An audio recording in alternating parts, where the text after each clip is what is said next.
वालेकुम dear students, आज हमने एक नया चैप्टर कवर करना है। ये चैप्टर 17 है, basic accounting and absorption costing. Basic accounting के टॉपिक्स आसान हैं, लेबर से रिलेटेड है और बाकी चीज़ों से रिलेटेड है।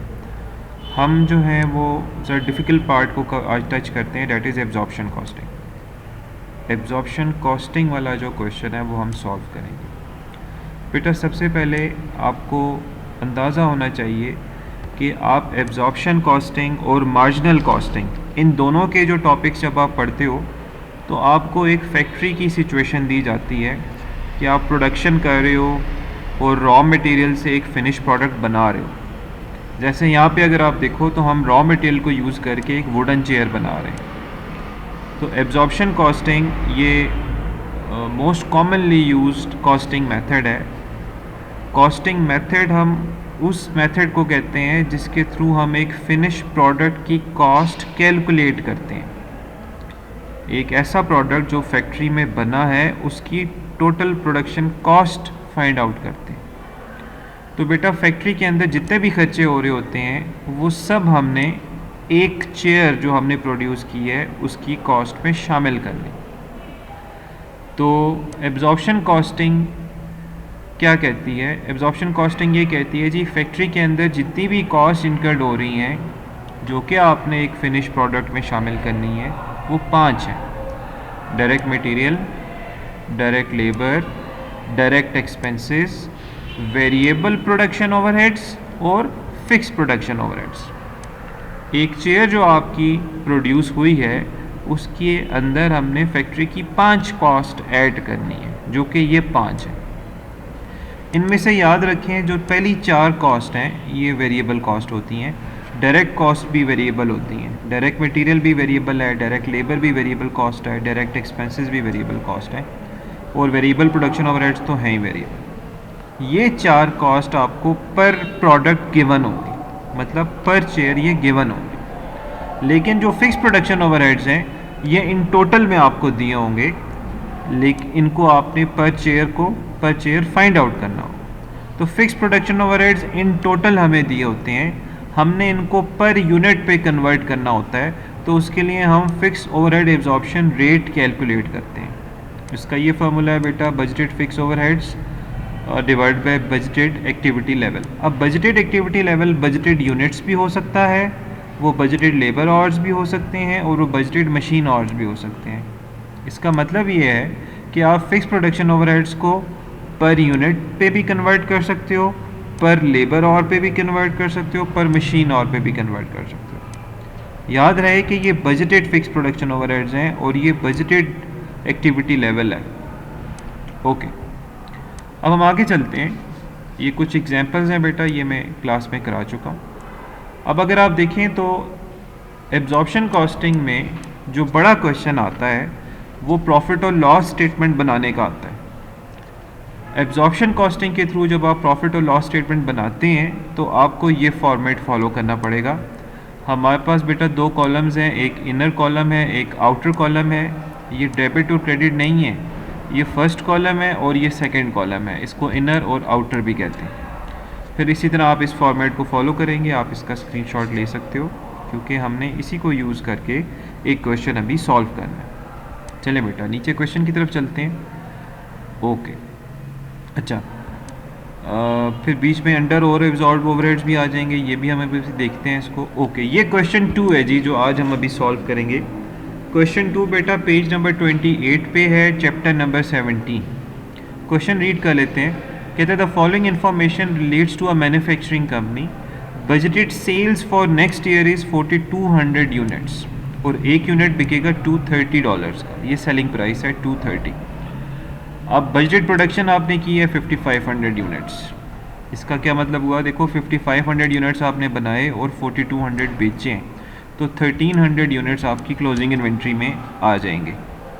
फिर ये बजटेड कॉस्ट इन्फॉर्मेशन बेटा आपको दी हुई है।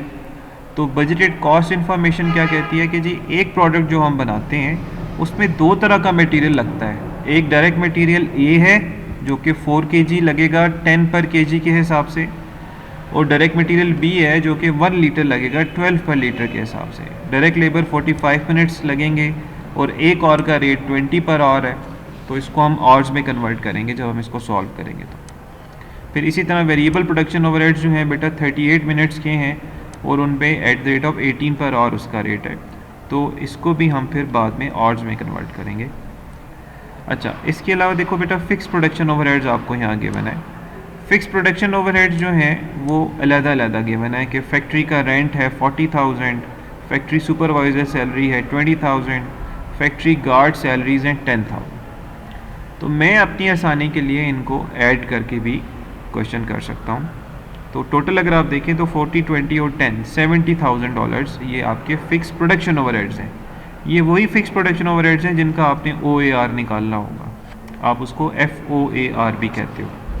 नॉन प्रोडक्शन ओवरहेड्स जो हैं वो सेलिंग वेरिएबल ओवरहेड्स गिवन है $4 पर यूनिट सोल्ड। तो यूनिट सोल्ड तो बेटा 4200 है, इसका मतलब है ये $5 को मैं 4200 से मल्टीप्लाई करना होगा। इसी तरह सेलिंग फिक्स ओवरहेड्स आपको पर ईयर गिवन है 19,000 पर ईयर। अब लास्ट में अगर आप देखो तो ये आपको एक्चुअल फिक्स प्रोडक्शन ओवरहेड्स दिए हुए हैं। एक्चुअल फिक्स प्रोडक्शन ओवरहेड बेटा आपको दिए हुए 93,500 के। ये हम कहाँ यूज़ करेंगे? जब हमने अंडर और over fix production overheads absorb निकालना हो। तो पहली रिक्वायरमेंट में आ जाते हैं। पहली रिक्वायरमेंट है बेटा आपका calculate the budgeted production cost per product. Budgeted production cost per product, और हम टॉपिक कौन सा पढ़ रहे हैं? एब्जॉर्प्शन कॉस्टिंग से। तो बेटा एब्जॉर्प्शन कॉस्टिंग क्या कहती है कि एक प्रोडक्ट जो आपने बनाया है उसकी प्रोडक्शन कॉस्ट में क्या क्या चीज़ें शामिल करनी है? जी 5 चीज़ें शामिल करनी है। तो बेटा अब हम पहले स्टार्ट लेते हैं डायरेक्ट मटेरियल से। तो पहले हमारे पास डायरेक्ट मटेरियल A आ जाएगा। डायरेक्ट मटेरियल A अगर आप देखो तो 4 kg यूज़ हो रहा है और 1 kg $10 का आता है। तो बेटा आप इसके आगे ब्रैकेट डालें, लिखें 4 kg मल्टीप्लाई बाय $10। ओके, तो बेटा ये $40 आ। फिर हमारे पास आ रहा है डायरेक्ट मटेरियल B। अब अगर आप डायरेक्ट मटेरियल B को देखें तो वो एक प्रोडक्ट के ऊपर 1 लीटर वो यूज़ हो रहा है और 1 लीटर आता है $12 का। तो हम यहाँ पे 1 लीटर लिखेंगे और फिर उसको मल्टीप्लाई कर देंगे $12 से, तो हमारे पास ये आ जाएगा $12। तो बेटा पहले डायरेक्ट मटेरियल आ गए। अब मटेरियल अगर 2 हैं तो वो 2 लिखेंगे आप, ठीक है। अगर 1 है तो 1 ही लिखेंगे। अच्छा बेटा इसके बाद अगर आप देखो तो डायरेक्ट लेबर आपके पास आ रहा है। एक प्रोडक्ट को बनाने के लिए डायरेक्ट लेबर कितना यूज़ होता है वो आपको गिवन है। अगर आप देखें तो 45 मिनट्स के अंदर एक प्रोडक्ट लेबर बनाता है और एक और का जो है वो हम लेबर को पे करते हैं $20। तो आप $20 लिखें। ये 1 घंटे की वेज है लेकिन प्रोडक्ट तो 45 मिनट्स में बना है, तो आप इसको 45 मिनट से मल्टीप्लाई करो डिवाइडेड बाय 60। 60 पे इसलिए डिवाइड किया क्योंकि हमें ऑर्ली रेट दिया हुआ है, तो जब वो मिनट्स में कन्वर्ट मिनट्स में जाएगा तो 60 पे डिवाइड करना पड़ेगा क्योंकि एक आवर में 60 मिनट्स होते हैं। तो बेटा ये 15 आ जाएगा। अच्छा इसके बाद हमें क्या चाहिए? इसके बाद हमें चाहिए डायरेक्ट एक्सपेंसेस। डायरेक्ट एक्सपेंसेस इस क्वेश्चन में अगर आप देखें हमें नहीं नज़र आ रहे, तो वो यहाँ आ जाएंगे, तो वो इधर आ जाएंगे लेकिन यहाँ पे नहीं है। अच्छा बेटा इसके बाद हमने ऐड करना है वेरिएबल प्रोडक्शन ओवरहेड्स कि एक प्रोडक्ट जो हमने बनाया है उसमें वेरिएबल प्रोडक्शन ओवरहेड्स हमने कितने लेने। तो यहाँ पे आपको गिवन है, देखो variable production overheads 18 per hour. ये आपके 18 पर आवर के ओवरहेड्स हैं, लेकिन एक प्रोडक्ट जो है वो 38 मिनट्स के अंदर वो बन रहा है। तो आप बेटा क्या करेंगे? $18 लेंगे, उसको मल्टीप्लाई करेंगे 45 मिनट्स हैं, लेकिन बेटा इसको फिर 60 पे डिवाइड भी करना पड़ेगा। तो जब हम ये इस तरह करेंगे तो 18 मल्टीप्लाई बाय ये 38 है, 18 मल्टीप्लाई बाय 38 डिवाइड बाय 60। देखो वेरिएबल प्रोडक्शन रेट 38 मिनट्स है, तो ये आपके पास आ जाएगा बेटा 11.4। ठीक है, ओके। अब आगे चलते हैं। फिर हमारे पास आ रहा है जी फिक्स प्रोडक्शन ओवरहेड्स। तो बेटा फिक्स प्रोडक्शन ओवरहेड्स जो हैं वो हमें पर यूनिट नहीं पता, तो इसके लिए हमें वर्किंग करनी पड़ेगी। तो वर्किंग के लिए हम इसके नीचे ही वर्किंग्स शो कर देते हैं,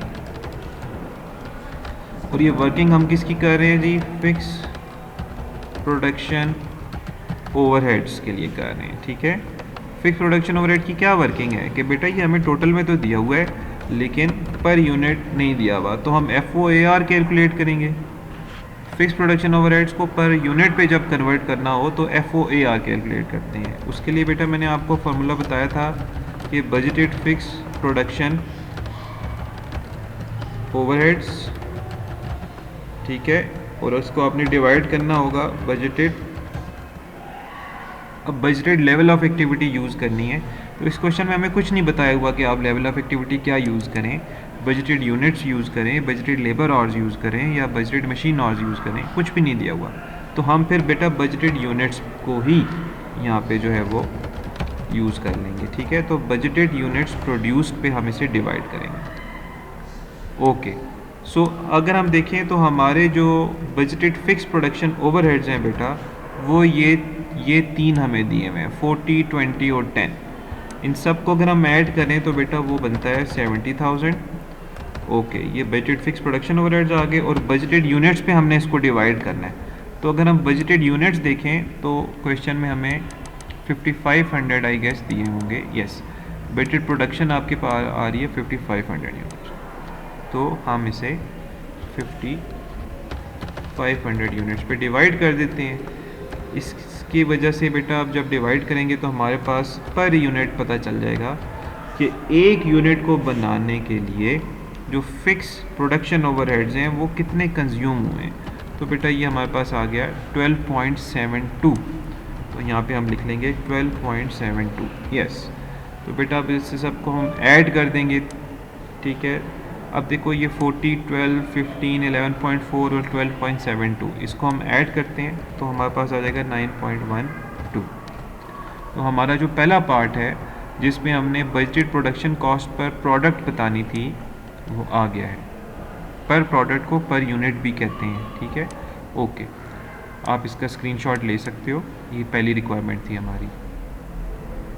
अच्छा जी, अब मैं इसको यहाँ से हटाता हूँ और अब मैं दूसरी रिक्वायरमेंट की तरफ जाता हूँ। अब बेटा देखो मेरी जो दूसरी रिक्वायरमेंट है इस क्वेश्चन की, वो कह रहा है कि जी आप क्या करें, कैलकुलेट अंडर और ओवर एब्जॉर्ब फिक्स ओवरहेड्स निकाल के बताएं। अब अंडर और ओवर एब्जॉर्ब फिक्स ओवरहेड्स निकालने के लिए मुझे दो चीज़ें चाहिए। पहले मुझे चाहिए एब्जॉर्ब फिक्स प्रोडक्शन ओवरहेड्स, ठीक है, और फिर दूसरी चीज़ मुझे चाहिए एक्चुअल फिक्स्ड प्रोडक्शन ओवरहेड्स। अब एब्जॉर्ब फिक्स प्रोडक्शन ओवरहेड्स कैसे निकलते हैं बेटा, वो ऐसे निकलते हैं, actual units produced multiply by FOAR। तो ये जो क्वेश्चन है आपका, इसमें एक्चुअल यूनिट्स प्रोड्यूस थे बेटा 5500। Budgeted production and actual production एक ही होती है, तो इस क्वेश्चन में एक ही है, तो 5500 यूनिट्स आ गए। इसको आप FOAR से मल्टीप्लाई करें, तो FOAR देखो बेटा अभी हमने निकाला है, वो आया था 12.72। ठीक है, तो अब हम ये देखते हैं हमारे पास क्या आता है, 5500 इंटू 12.72, ये आ रहा है बेटा 69960, 69,960। ये एब्जॉर्ब फिक्स प्रोडक्शन ओवरहेड्स है। देखो ऐसा क्यों हो रहा है, फिक्स प्रोडक्शन ओवरहेड्स जो है ना बेटा वो हमें ड्यूरिंग द ईयर एक्चुअल नहीं पता होते, इसलिए हम बजटेड फिक्स ओवरहेड्स को यूज़ करके FOAR निकालते हैं और उसे प्रोडक्शन में एब्जॉर्ब करते रहते हैं। जब ईयर एंड होता है आपका तो आपको एक्चुअल फिक्स प्रोडक्शन ओवरहेड्स पता चलते हैं। देखो जैसे ये जो रेड मैंने किया हुआ है ये एक्चुअल फिक्स प्रोडक्शन ओवरहेड्स हैं। ये कितने हैं बेटा, 93,500। ओह ये तो बड़ा फ़र्क आ रहा है। आपने फिक्स प्रोडक्शन ओवरहेड्स एब्जॉर्ब किए हैं प्रोडक्शन में 69,960। ये रेंट पे पता चला कि एक्चुअल फिक्स ओवरहेड्स तो 93,500 हैं। ओह तो बेटा जब एब्जॉर्ब ओवरहेड्स कम हों और एक्चुअल ओवरहेड्स ज़्यादा हों तो इस सिचुएशन को क्या कहते हैं, इस सिचुएशन को कहते हैं under absorb fix production overheads. ठीक है, तो ये अंडर एब्जॉर्ब हो गए कि जी कॉस्ट ज़्यादा आई है, फिक्स्ड कॉस्ट ज़्यादा आई है, लेकिन हमने कम लिख दी है। तो ये आपके पास बेटा डिफरेंस आ जाएगा 23450। Yes, this is under absorb fix production overheads. I hope so आपको समझ आ रही है। अब under absorb fix production overheads जो है याद रखें, इसको हम ग्रॉस प्रॉफिट में से माइनस करते हैं। ये जो 23450 आया है, इसको हम ग्रॉस प्रॉफिट में से माइनस करेंगे जब हम क्या बना रहे होंगे, प्रॉफिट और लॉस स्टेटमेंट बना रहे होंगे। इफ़ अगर अंडर एब्जॉर्ब ना आता, ओवर एब्जॉर्ब फिक्स ओवरहेड्स आ जाते, तो वो ये सिचुएशन होती कि आपने एब्जॉर्ब ज़्यादा किए हुए थे और एक्चुअल कम आ रहे, तो फिर इन डेट केस ओवर एब्जॉर्ब आता, और ओवर एब्जॉर्ब फिक्स ओवरहेड जो हैं वो ग्रॉस प्रॉफिट में ऐड होते हैं। मैं रिपीट कर रहा हूँ, under absorb fix production overheads minus होते हैं ग्रॉस प्रॉफिट में से, और over absorb fix overheads add होते हैं ग्रॉस प्रॉफिट। ओके बेटा, डन। इसकी आप स्क्रीनशॉट ले लें। मैं इसको रिमूव करूँगा और 3 की तरफ जाऊँगा। मैं इसलिए सॉल्यूशंस रिमूव कर रहा हूँ कि मैंने जो है वो फिर क्वेश्चन के साथ आपको रिलेट करके चीज़ें एक्सप्लेन करनी होती हैं, तो मैं इसको रिमूव कर रहा हूँ। ओके जी, now we are moving towards requirement 3। अब वो कहते हैं जी आप प्रॉफिट और लॉस स्टेटमेंट बना लें। चले अब बना लेते हैं जी, कोई मसला ही नहीं है। तो मैं ये करता हूँ कि इसमें से कुछ चीज़ें जो हैं वो थोड़ी सी रिमूव करता हूँ ताकि मेरे पास ज़रा स्पेस बढ़ जाए। तो ये मैं फिक्स प्रोडक्शन ओवरहेड्स को यहाँ से आपने नहीं काटना, ये मैं सिर्फ ये डिस्प्ले के बेहतर बनाने के लिए कर रहा हूँ। ओके, सो बेटा अब हमने प्रॉफिट और लॉस स्टेटमेंट बनानी है यूजिंग एब्जॉर्प्शन कॉस्टिंग। तो मैंने आपको बताया था कि हम कौन सा फॉर्मेट जो है वो बेटा यूज़ करने वाले हैं, जो कि आपको चैप्टर 17 में पेज नंबर 24 पे दिया हुआ है। ये दिस इज़ योर फॉर्मेट बेटा, इसको हम फॉलो करेंगे। Okay, let's do this. Okay जी, अब हमारे पास वापस आ जाते हैं क्वेश्चन पे। ओके, तो इसको भी थोड़ा सा मैं रिमूव करता हूँ ताकि हमारे पास ज़रा स्पेस और बढ़ जाए। बिल्कुल ठीक है, इसको भी रिमूव कर देता हूँ, ज़रा स्पेस बढ़ाने के लिए मैं ये कर रहा हूँ। क्वेश्चन का डाटा सेम है। ओके, तो बेटा सबसे पहले हमने लेनी है सेल्स। तो अगर हम सेल्स को देखें तो सेल्स जो हैं वो हमने कितने यूनिट्स बेचे हैं बेटा, देखो यहाँ पे 4200 यूनिट्स हमने बेचे हैं। तो 4200 यूनिट्स किस सेलिंग प्राइस पे आपने बेचे हैं, 230 पे बेचे। तो आप इसे 230 से मल्टीप्लाई कर दें, तो बेटा आपके पास आ जाएगा 966,000। ओके, अब सेल्स में से आपने सेल्स रिटर्न माइनस करने होते हैं, जो कि इस क्वेश्चन में नहीं दिए हुए, तो वो आप यहाँ ले लेते हैं। अब बेटा जब आप सेल्स में से सेल्स रिटर्न माइनस करेंगे तो जो आंसर आएगा वो आप बाहर लिखेंगे। तो यहाँ पे सेल्स रिटर्न तो नहीं है, तो हमारी यही वैल्यू यहाँ पे आ जाएगी। जब आप सेल्स में से सेल्स रिटर्न निकालते हैं उसे नेट सेल्स कहते हैं। तो यहाँ पे हमारी नेट सेल्स है 966,000। ओके बेटा, अब मैं क्या कर रहा हूँ, मैं फॉर्मेट को ही फॉलो कर रहा हूँ। अब मैंने इसमें से लेस करनी है cost of sales. Yes, cost of sales की हेडिंग आ गई। कॉस्ट ऑफ सेल्स में बेटा पहली चीज़ क्या आती है, ओपनिंग इन्वेंट्री। तो इस क्वेश्चन में हमें ओपनिंग इन्वेंट्री नहीं दी, तो हम उधर डैश डाल देंगे। अब बेटा इसमें हम ऐड करेंगे क्या, अब इसमें हम ऐड करेंगे प्रोडक्शन कॉस्ट। मैं फॉर्मेट को फॉलो कर रहा हूँ, प्रोडक्शन कॉस्ट। अब आपने कितने यूनिट्स बेटा प्रोड्यूस किए हैं, 5500 यूनिट्स आपने प्रोड्यूस किए, और एक प्रोडक्ट को प्रोड्यूस करने की कॉस्ट क्या आई है आपके पास। अगर आप देखें बेटा रिक्वायरमेंट ए में या रिक्वायरमेंट 1 में हमारी कॉस्ट आ रही थी 91.12। ये वो है जो हमने 5 चीज़ें ऐड करके निकाली थी, direct material, direct labour, direct expenses, variable production overheads और फिक्स प्रोडक्शन ओवरहेड्स का FOAR। ये 5 चीज़ें हमने ऐड की थी। हमें इस क्वेश्चन में डायरेक्ट एक्सपेंस नहीं दिया हुआ था, मटेरियल 2 दिए हुए थे, तो वो 5 ही बन गई थी चीज़ें। तो 91.12 आता है। ठीक है, जब हम ये करते हैं इधर, तो हमारे पास देखो मल्टीप्लाई करने से जो आंसर आया 501160 आया। तो 5500 यूनिट्स हमने प्रोड्यूस किए हैं। एक यूनिट को प्रोड्यूस करने की फैक्ट्री कॉस्ट आई 91.12। डन, ठीक है, एक ज़ीरो ज़्यादा हो गया, ठीक है जी। अब इसमें से लेस करेंगे बेटा हम क्या, अपनी क्लोजिंग इन्वेंट्री। अब if we see closing inventory हमने कैसे निकालनी है, देखो बेटा प्रोड्यूस आपने किए 5500 यूनिट्स और बेचे जो हैं वो आपने 4200 यूनिट्स हैं। तो अगर आप देखें तो माइनस करने से हमें पता चला कि 1300 यूनिट्स हमारे पास क्लोजिंग इन्वेंट्री में हैं। तो एक यूनिट को बनाने की फैक्ट्री कॉस्ट क्या है बेटा, 91.12। ठीक है, अब आप इसको मल्टीप्लाई करेंगे तो हमारे पास बेटा मल्टीप्लाई करने से आ रहा है 118456। This is our closing inventory. Okay, अब बेटा हमने इसको माइनस करना है और कॉस्ट ऑफ सेल्स निकालनी है। तो हमने यहाँ से इसको माइनस कर दिया, तो कॉस्ट ऑफ सेल्स बेटा हमारे पास आ जाएगी 382,704। याद रखें हमने लाइन टू लाइन चलना है, एक डार्क लाइन ये लगी हुई है, एक डार्क लाइन ये है, इसके बीच में अगर आप देखो तो तीन अमाउंट्स आनी चाहिए, हमें दो दी हुई हैं, प्रोडक्शन है, क्लोजिंग इन्वेंट्री है। प्रोडक्शन में से मैंने क्लोजिंग इन्वेंट्री माइनस किया तो जो आया वो यहाँ लिख दिया। Now we are heading towards gross profit. ठीक हो गया बेटा। तो अब हम क्या करेंगे, ग्रॉस प्रॉफिट निकालेंगे। तो ग्रॉस प्रॉफिट कैसे आएगा, ये जो 966,000 है इसमें से 382,704 ये माइनस करेंगे। तो बेटा हमारे पास ग्रॉस प्रॉफिट आ रहा है 583,296। This is our gross profit. ठीक है, अगर हम फॉर्मेट को देखें तो मैं ज़रा फॉर्मेट आपको दिखा देता हूँ एक मरतबा।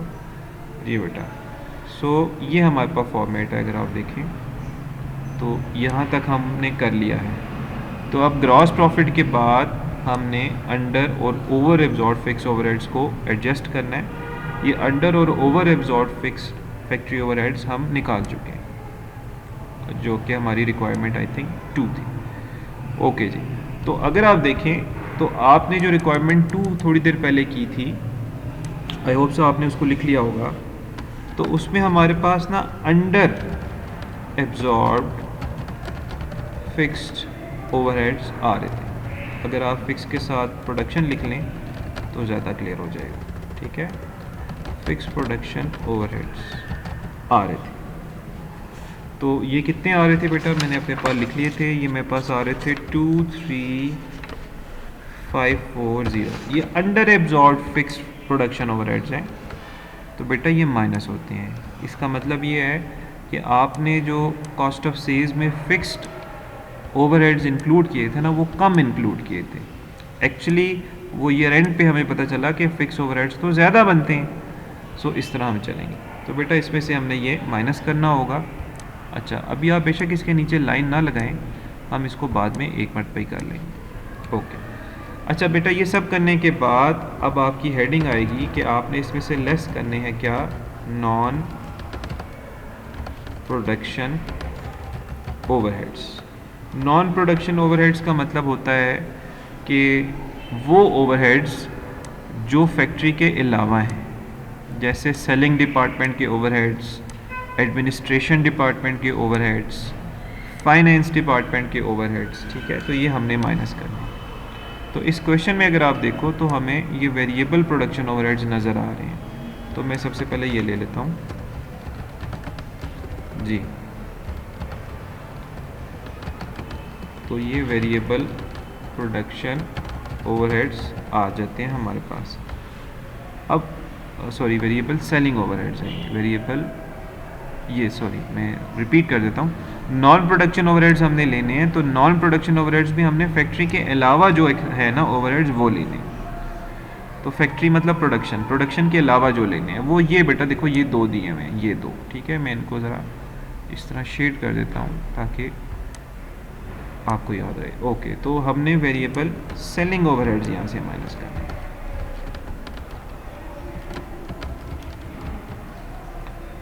ठीक है, वेरिएबल सेलिंग ओवरहेड्स देखो दिया हुआ है $4 पर यूनिट सोल्ड। तो हम ब्रैकेट में $4 ले लेते हैं।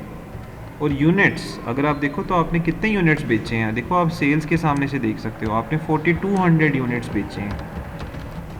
ठीक है, गुड। तो इसको हम मल्टीप्लाई करते हैं तो हमारे पास बेटा आ रहा है 16,800। अच्छा, इसके अलावा देखो सेलिंग फिक्स ओवरहेड्स भी दी है मैं, तो यहाँ पे मैं लिख लूँगा फिक्स्ड सेलिंग ओवरहेड्स। वो हमें इन टोटल गिवन है, वो हमें गिवन है $19,000। लिख लिया जी। अच्छा, इसके अलावा बेटा अगर आपको दिए होते वेरिएबल एडमिनिस्ट्रेटिव ओवरहेड्स या एडमिनिस्ट्रेशन ओवरहेड्स, तो वो आप यहाँ पे ले सकते हैं।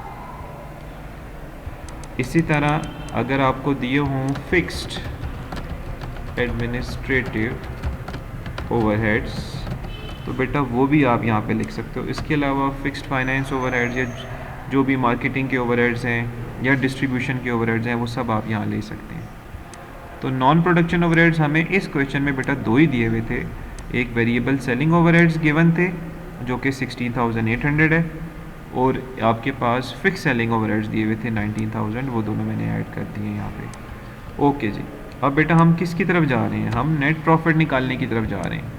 तो अब आप देखें बेटा, तो इन दोनों को हमने क्या करना है, जो हमारे सेलिंग ओवरहेड्स हैं इन दोनों को हमने ऐड करना है। देखो ये दोनों अगर एडमिन वाले होते तो वो भी ऐड कर देते, तो इन दोनों को ऐड करने से हमारे पास आया 35,800 डन।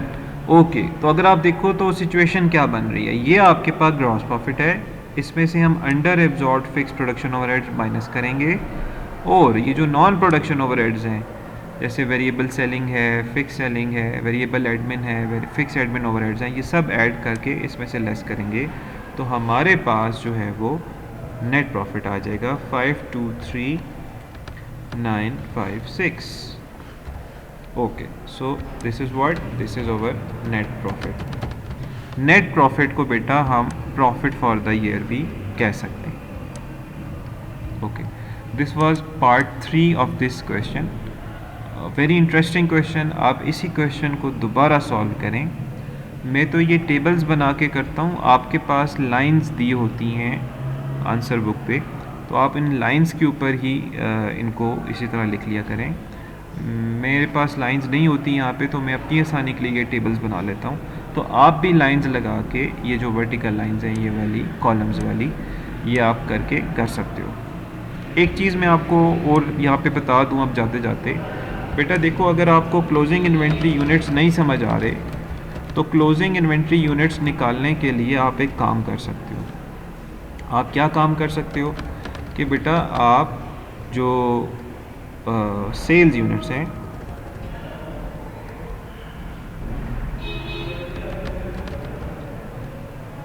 जी सॉरी, जो सेल्स यूनिट्स हैं, सेल्स यूनिट्स में बल्कि इस तरह करते हैं कि हम इसकी वीडियो अलग से रिकॉर्ड कर लें, ठीक है? आई होप सो आपको समझ आ रही है।